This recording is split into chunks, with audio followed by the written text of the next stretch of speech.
Hi! Welcome to this part of my review featuring When the Moon Hangs Low. If you haven't seen the other parts of my review featuring this Bloodborne inspired role-playing game, please check out the playlist in the description below. This time we are going to talk about how to run a game of When the Moon Hangs Low, and we are going to talk about the city of Harrowmire, which serves as a setting for this RPG. Let's start with information on how to run a game. Contracts are the most common way of sending a band of player characters on an adventure. A contract is a mission outlined by a group within Harrowmire, offering a reward in exchange for the completion of a task. While game masters can create any kind of story with their players, contracts offer a quick and easy way to engage the player characters with the game world. So you have details on how they can take a contract, details on where the contracts come from, because since the Night of Madness, Harrowmire lacks any official leadership. The Church of the Undergod has retreated to the Cathedral at the heart of the city, seldom venturing out except to administer the bitter sacrament to those who can afford it. The merchants who once organized the secular side of the city spend their days drinking and their nights terrified. The wider empire has never had much influence within Harrowmire, and now they have even less. In this absence of leadership, people turn to anyone strong, cunning, or persuasive to protect them from the horrors of the city. By and large, this means the hunters. Contracts are the accepted form of hiring a band of hunters. Anyone who can raise the money and make the journey to the Bastion can hang a contract on the Wall of Woe. There's also information on the structure and the specifics of the contract. Some contracts may involve sending a group of hunters to kill or hunt something, or perhaps to search or quest for an item, or to defend someone or protect a place. There are also details about the rewards of the contract. Perhaps they pay you in shillings, or through goods and services, or there could be weirder or less expected rewards. There's also information on influence. Sometimes a contract will be issued by one of the influential factions within Harrowmire, such as the Militia, the Church of the Undergod, the Hand, or the Order of Saint Claudine. In these cases, a common reward, in addition to the regular payment, is influence. There are also tips and advice on how to handle or introduce different elements within an adventure or a campaign, such as tone and themes. This game is intended to evoke the gothic horror and dark fantasy genres, so there are suggestions on how to enhance the horror aspect, the mysteries, the struggles against enemies, or perhaps social conflicts, and how to organize scenes, how much time is spent between a scene and another, and within a single scene. Now let me give you a small tour of the city of Harrowmire. For over 100 years, the name Harrowmire conjured images of wealth and prosperity in every mind in the Sapedian Empire. A city where one could find eternal youth thanks to the miraculous bitter sacrament, or make one's fortune by plumbing the depths of the treasure-filled necropolis below its streets. Now, though, Harrowmire is a byword for darkness and suffering. The entire Bittershore Peninsula has been placed under quarantine. The mountain passes into the region are guarded by Imperial soldiers, and news from inside the city is grim indeed. But how did Harrowmire rise so high and fall so low?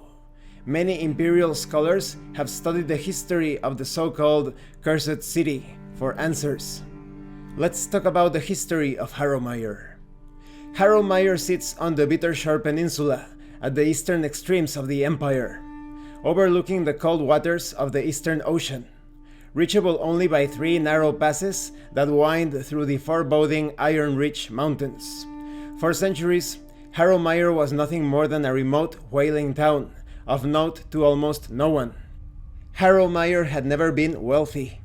The meager income from the whale oil, ivory, and Valin was all that had been keeping the town afloat for years. With that gone, the town was plunged into absolute poverty. Those who could live did so, and those that could not suffered. In desperation, the townsfolk dug into the hills overlooking the town in the hopes of finding tin or coal. Instead, they broke into sprawling catacombs that wound deep into the earth. Clearly ancient, the tunnels were part of a huge necropolis.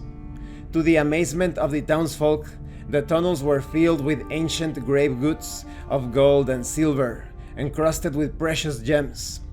Alongside these treasures were the mummified corpses of the strange chiropteran creatures that obviously created the necropolis in some unknown bygone age. These creatures were given the name Vimpir, after the creatures of myth that supposedly left gifts for those most in need. At the center of the necropolis, the stunned explorers found a titanic example of the builders, a huge corpse wrapped in miles of ancient linen and hung with golden charms. They came to call this creature the Undergod, and many people began to attribute both their luck and ill fortune in the underground city to the will of the huge corpse. A nascent religion sprang up around the Undergod, led by the adventurers who first discovered its tomb. The sudden influx of gold from the necropolis caused Harrowmire to flourish overnight. People flocked to the town to find their fortune in the catacombs. The town began to expand. Harrowmire began to extend upwards, with great spires and turrets becoming popular features, towering over the buildings of the old town. Amid the prosperity brought by the gold carried up from the necropolis, a new wonder appeared, the Bitter Sacrament. Created by the new church of the Undergod, the Bitter Sacrament was an alchemical drug, the origins of which were closely guarded a secret. Many whispered that the drug was produced by grinding down the bones of the Impir mummies. Others claimed it was a substance mined from the great ossified body of the Undergod itself. Whatever its origins, the Bitter Sacrament had incredible powers. A single draught would cause the imbiber to miraculously grow younger and even cure diseases. Stories of the Bitter Sacrament caused even more people to flock to the city from across the empire. The Church of the Undergod exercised strict controls on sale of the Bitter Sacrament, forbidding it to be shipped out of the city. The church became incredibly powerful and wealthy. For almost a century, Harrowmire was bathed in wealth, but also crushing poverty. Many who came to the city to seek their fortune quickly found themselves destitute and reduced to living in the sprawling hovels known as the shambles that surrounded the city limits. Crime and disease were rampant in the shambles, while in the city above, the wealthy and eternally young lived in decadent excess. No one knows where the plague originated or how it was spread, but it struck both rich and poor alike. This is the Sorrow Plague. Those afflicted shared the same symptoms: headache, fever, red eyes, and a sensitivity to light. It quickly became evident it was both incurable and fatal. As the plague progressed, the symptoms grew worse, especially the light sensitivity and reddening eyes. Most victims bled from their eyes, giving the plague its name as they appeared to weep blood. In almost every case, the victims died less than 3 days after the initial symptoms appeared. Within a week, the plague had spread across the city. The church officials and the merchant leaders of Harrowmire tried to curb its spread by rounding up as many of the infected as possible and sending them to 3 sanatoriums around the city. Most victims quickly expired, making the sanatoriums little more than charnel houses. However, in a small percentage of the population, the disease entered a new and horrifying phase. These victims became irrationally violent, filled with a psychotic bloodlust. They felt compelled to attack, kill, and consume the flesh and blood of other living creatures. Tragically, many appeared to regain fragments of their intelligence, wielding weapons, muttering incomprehensible sentences, and occasionally sobbing in apparent anguish at their condition. These sorrowful wretches were rounded up and kept secured in cells beneath these sanatoriums. However, for every dozen found, more were left to run rampant in the city. Discontent and panic grew. Bodies of the plague dead lay rotting in the streets. The cost of the bitter sacrament was exorbitant, and many people were unhappy with the treatment of the victims of the plague. Riots of protest began, and during the largest such protest, the patients locked in the various asylums broke free. In what became known as the Night of Madness, fires started by the rioting raged out of control in parts of Harrowmire, and some of the patients degenerated into abhuman monsters dubbed ghouls. The militia finally got the city back under control, but the harm was done. The Empress decreed that Harrowmire must be placed under quarantine. The mountain passes were guarded, with no one allowed to leave the peninsula on pain of death. Ironclad warships were stationed in the bay, within cannon shot of the city, should anyone seek to escape by sea. It has been almost a year since the events of the Night of Madness. Parts of the city are now almost entirely abandoned, while other districts are flooded by the marshes or haunted by sorrowful and ghouls. A few pockets of civilization remain, where militia patrols or mobs of armed citizens have managed to keep the dangers at bay. The necropolis still lies below the city, but many entrances have been lost during the Night of Madness, or buried as buildings collapsed in the subsequent fires. The church still has access to the tomb of the undergod, but much of the surrounding catacombs are now home to ghouls and even worse monstrosities. Despite the quarantine, many people still venture to Harrowmire, seeking the bitter sacrament in order to prolong their lives.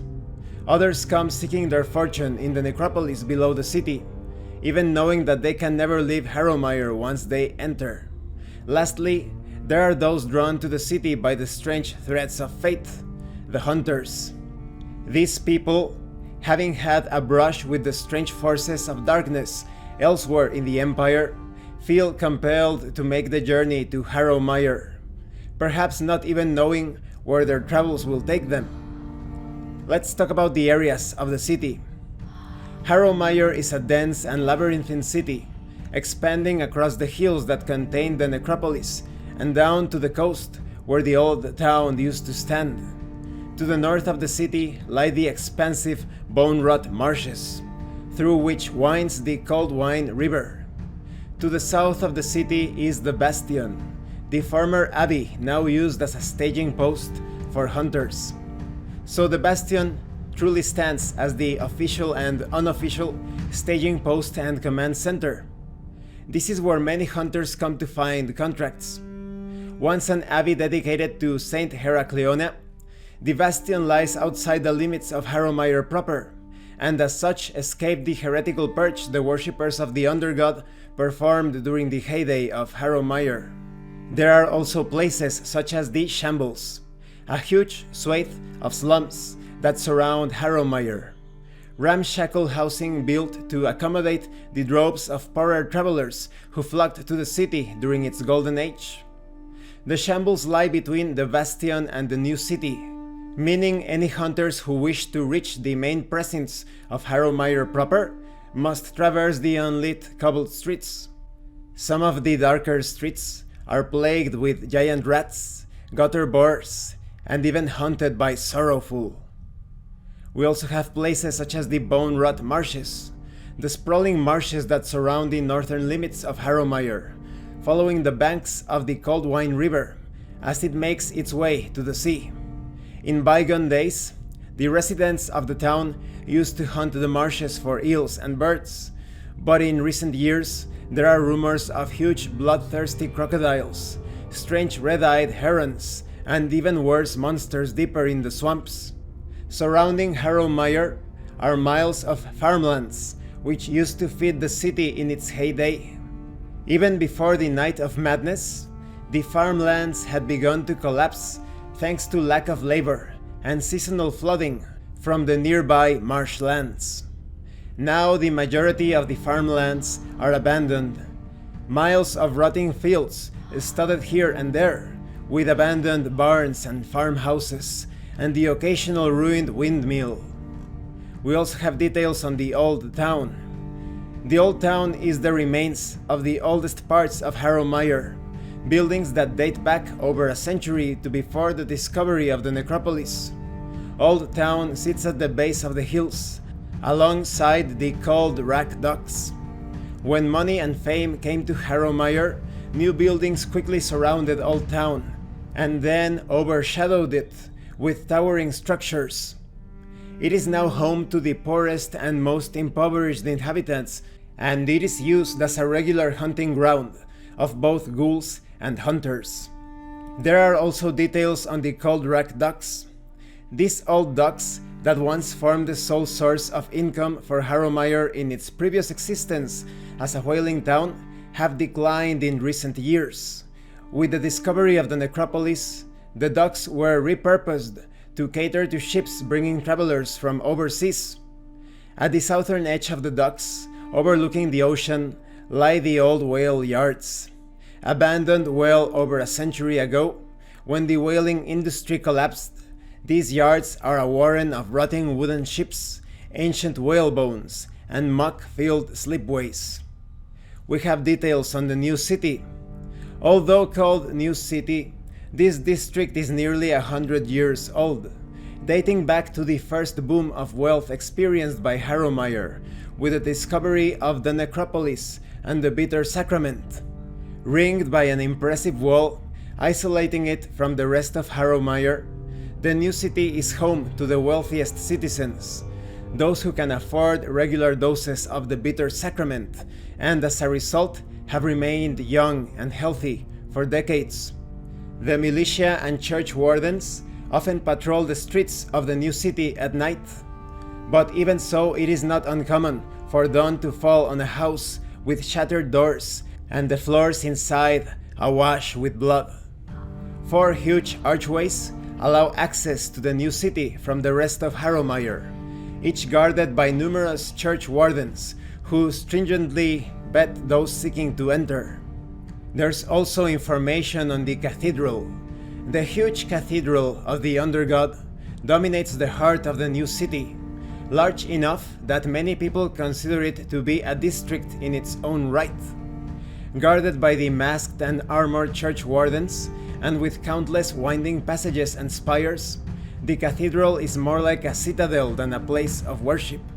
While its entranceways lie in the New City, the foundations of the cathedral plunge deep into the earth, into the necropolis itself, allowing the priests and guards access to the tomb of the Undergod.